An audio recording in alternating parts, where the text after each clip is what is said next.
Lecture de morceaux choisis de Stefan Zweig, Le monde d'hier, Souvenir d'un Européen. Traduction nouvelle de Serge Niemetz. Édition Belfond. J'avais eu l'intention de quitter Paris pour Londres vers la fin de mai, mais je fus obligé d'avancer mon départ de 15 jours parce que mon domicile enchanteur m'était devenu incommode par suite d'une circonstance imprévue.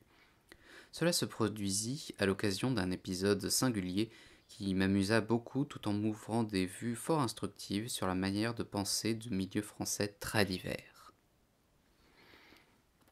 Je m'étais absenté de Paris les 2 jours fériés de la Pentecôte afin d'admirer avec des amis la merveilleuse cathédrale de Chartres que je ne connaissais pas encore.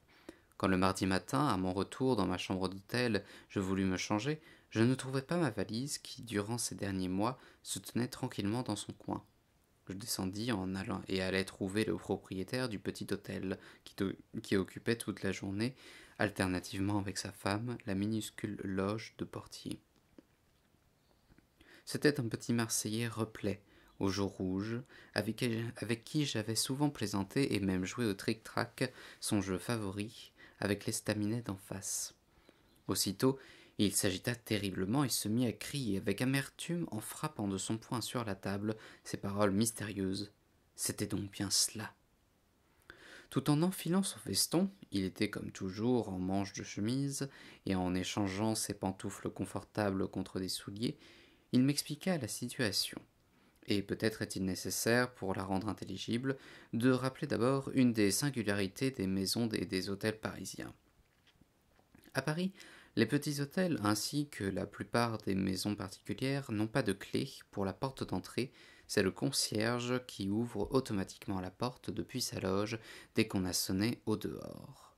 Mais dans les petits hôtels et les maisons, le propriétaire ou le concierge ne reste pas toute la nuit dans sa loge, et c'est du fond de son lit conjugal, et le plus souvent dans un demi-sommeil qu'il ouvre la porte d'entrée en pressant sur un bouton. Qui veut quitter la maison crie « Cordon, s'il vous plaît ». Et pareillement, celui qui vient du dehors doit indiquer son nom, si bien que, théoriquement, aucun étranger ne peut se glisser de nuit dans les maisons. Or, à 2 heures du matin, on avait sonné à la porte de mon hôtel. Quelqu'un avait proféré en entrant un nom qui ressemblait à celui d'un des hôtes, et décroché la clé d'une des chambres qui pendait encore dans la loge. Ça aurait été le devoir du cerbère de vérifier, en jetant un coup d'œil par la vitre, l'identité de ce visiteur tardif, mais apparemment il avait trop sommeil. Cependant, comme 1 heure après, quelqu'un du dedans, cette fois, avait appelé Cordon, s'il vous plaît, pour quitter la maison, mon homme, alors qu'il avait déjà ouvert la porte, avait quand même trouvé singulier qu'un quidam sortit après 2 heures du matin. Il s'était levé et, jetant un regard dans la rue, il avait constaté qu'un homme avait quitté la maison avec une valise. Il avait aussitôt suivi, en pantoufles et en robe de chambre, ce personnage suspect. Mais dès qu'il eut observé que celui-ci, tournant le coin, se rendait dans un petit hôtel de la rue des Petits Champs, il n'avait naturellement plus du tout songé à un voleur ou à un cambrioleur, et s'était recouché tranquillement. Tout excité comme il l'était de son erreur, il se précipita avec moi vers le poste de police le plus proche. On prit aussitôt des informations à l'hôtel de la rue des Petits Champs, et l'on établit que ma valise s'y trouvait bien encore, mais non pas mon voleur, qui, apparemment, était sorti pour aller prendre son café matinal dans un établissement voisin. 2 détectives quêtèrent le malfaiteur dans la loge de l'hôtel. Quand il revint, sans aucune méfiance, une demi-heure après, il fut aussitôt arrêté.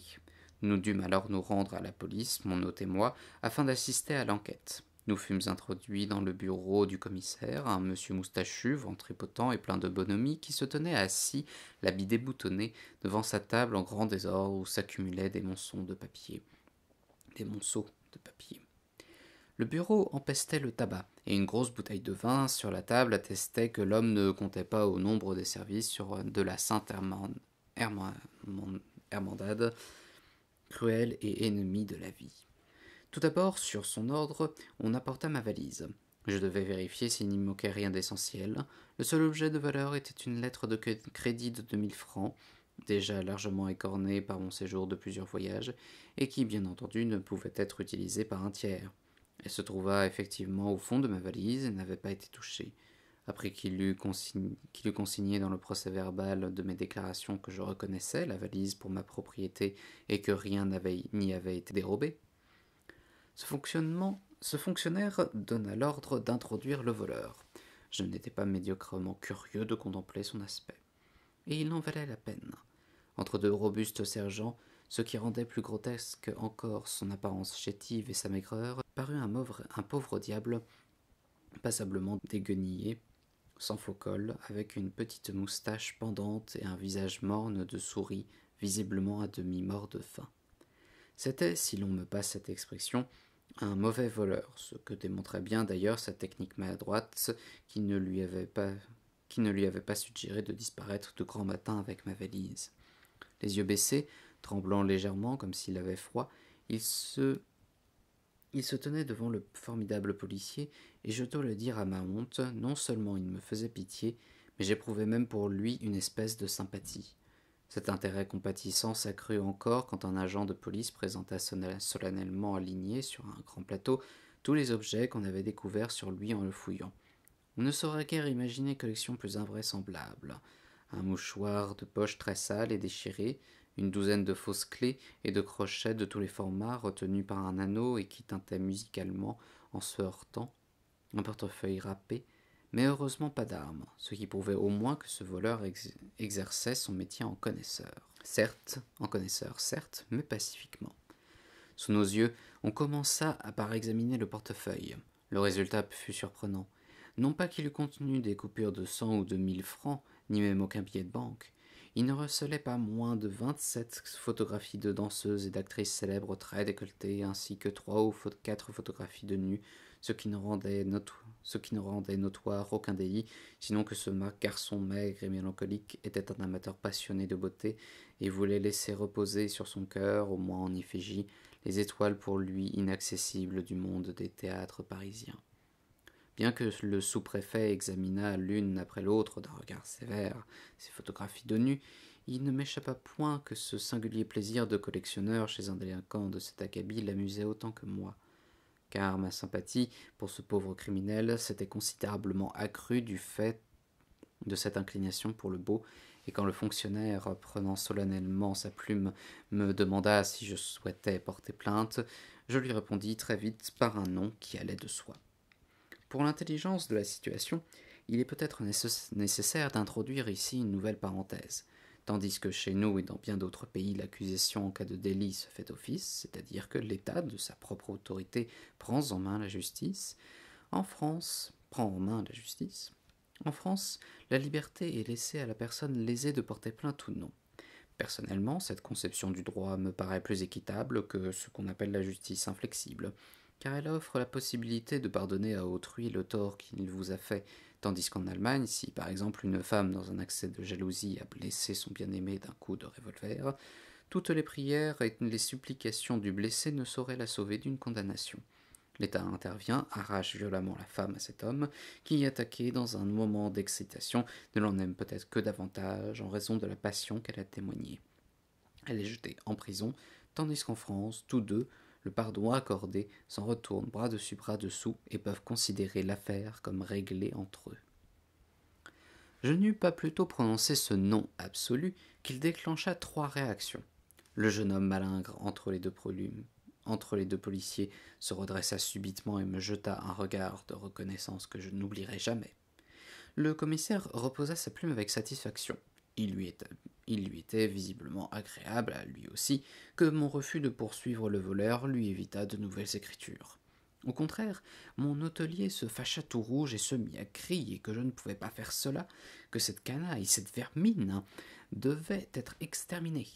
Je n'avais aucune idée du mal que pouvait faire cette engeance.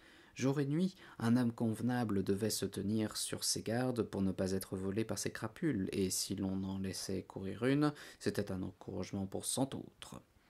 Toute l'honnêteté, toute la probité, en même temps que toute l'étroitesse d'esprit d'un petit bourgeois dérangé dans son commerce, faisait explosion.